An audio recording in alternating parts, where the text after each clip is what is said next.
Okay, we're in principle number 8, the work of the heart giving.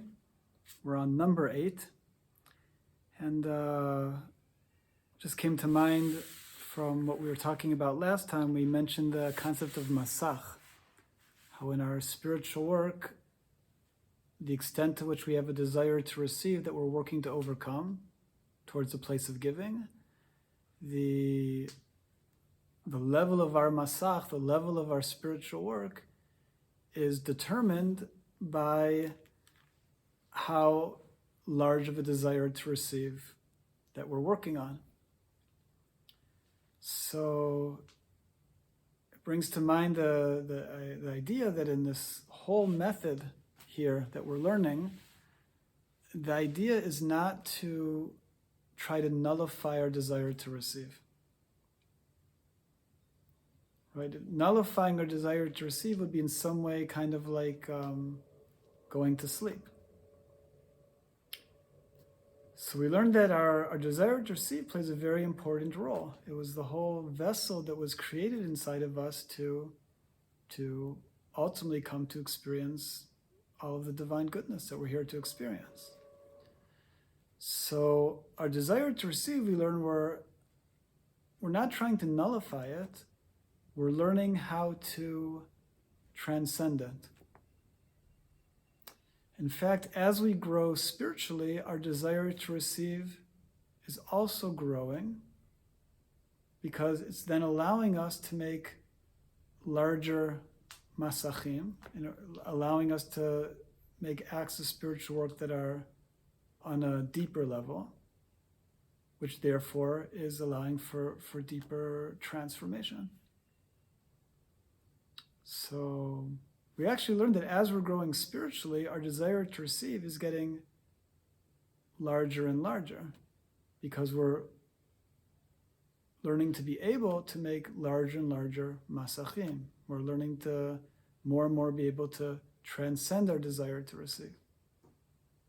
So as we're growing, our desire to receive is growing, but our giving becomes more important to us than all of those evolving measures of desire to receive. Right, so just wanted to bring out the idea that we're not trying to nullify our desire to receive. Our desire to receive is very, very important. But what we're learning how to do is to have a desire to receive, and the act of giving is more important to us than fulfilling that desire.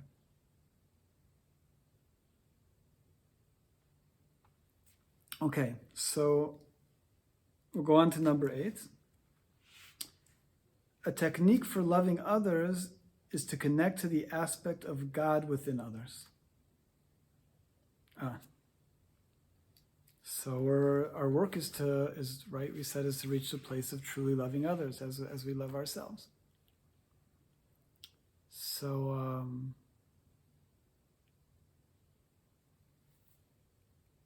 one of the tools of doing that is when we're in our relationship with others is trying to see every other person as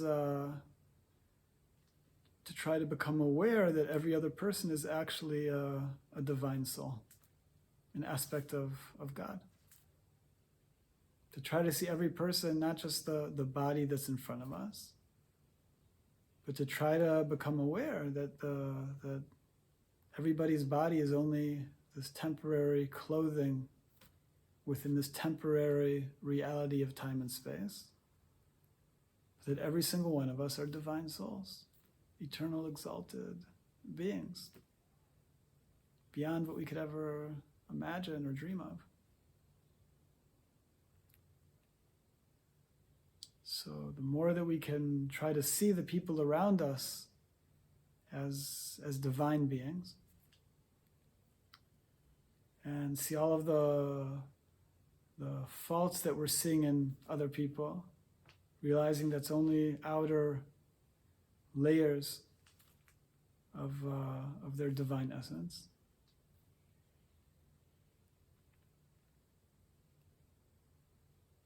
Right, so that can help to awaken us to be loving everybody on a much deeper level than if we're only focused on their outer, presently physical manifestation. And all the, all of our faults that we're all working through right now, every single one of us, in the process of growing.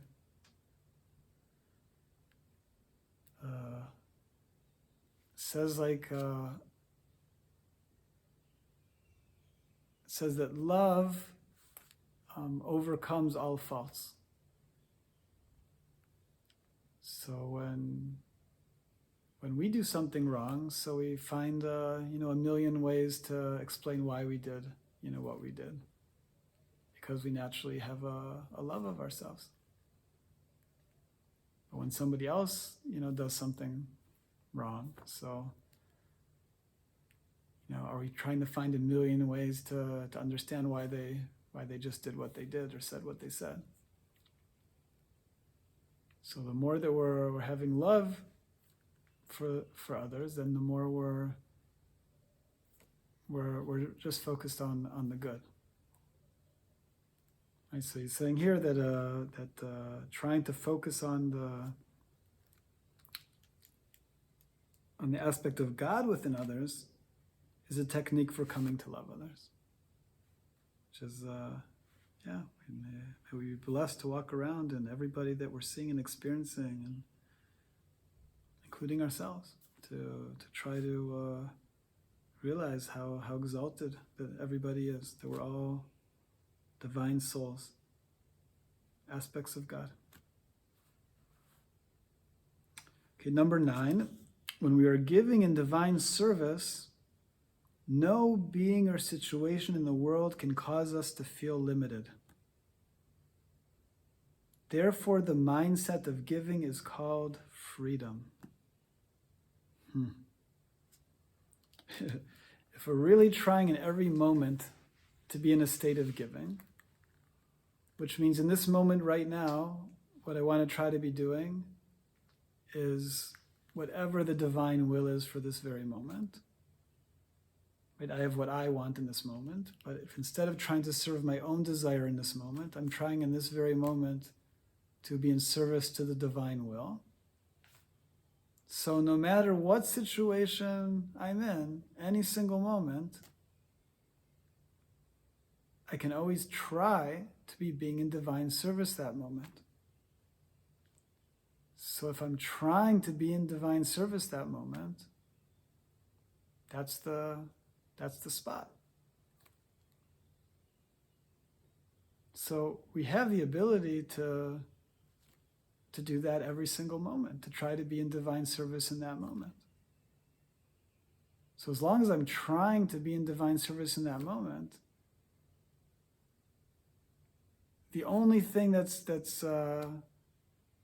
getting in the way is my desire to receive. But if I'm in the place of wanting to transcend my desire to receive and to be in service, so there's no situation in the world that wouldn't allow me to try to be doing that. And as long as I'm trying to be doing that, so that's the space. That's the place of divine connection. Place of freedom. Freedom from our desire to receive, from everything that's disconnecting us.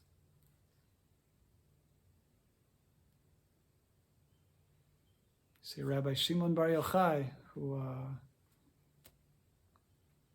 was one of our greatest spiritual masters from in the Zohar, bringing down the Zohar to us from 2,000 years ago. So reached the highest levels. So there's something like it says that God couldn't hide from Rabbi Shimon.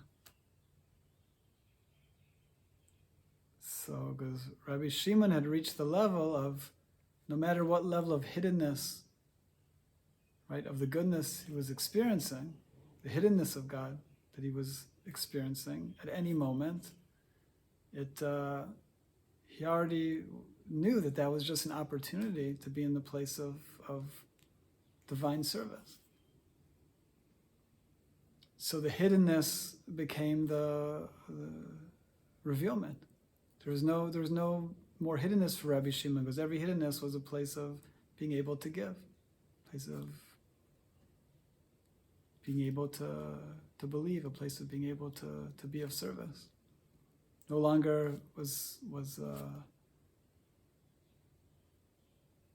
the darkness was no longer the desire to receive, not getting what it wants, but it was in the place of constantly being in a state of divine service, every moment an opportunity to be in divine service. So Rabbi Shimon already got there to where the darkness became light. I mean, for us, but it's giving us this idea that in every situation we're in, right? We could, if we shift our consciousness appropriately, be in a state of freedom in that moment, because in every situation is a moment that we could use to be in instead of trying to serve our desire to receive and everything that's wrong in this moment that we think, we can use that moment to try to be in a state of giving and love and divine service, and that's a level. It's called freedom. And number 10 here, it says, we come to love only through giving.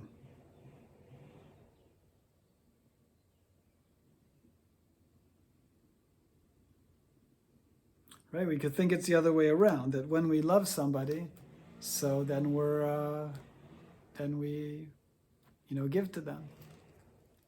But the whole idea here is that through our acts of giving and working on our giving and working our intentions to giving in order to reach a state of loving, so it's through all of our spiritual work of giving that we can attain the state of truly loving.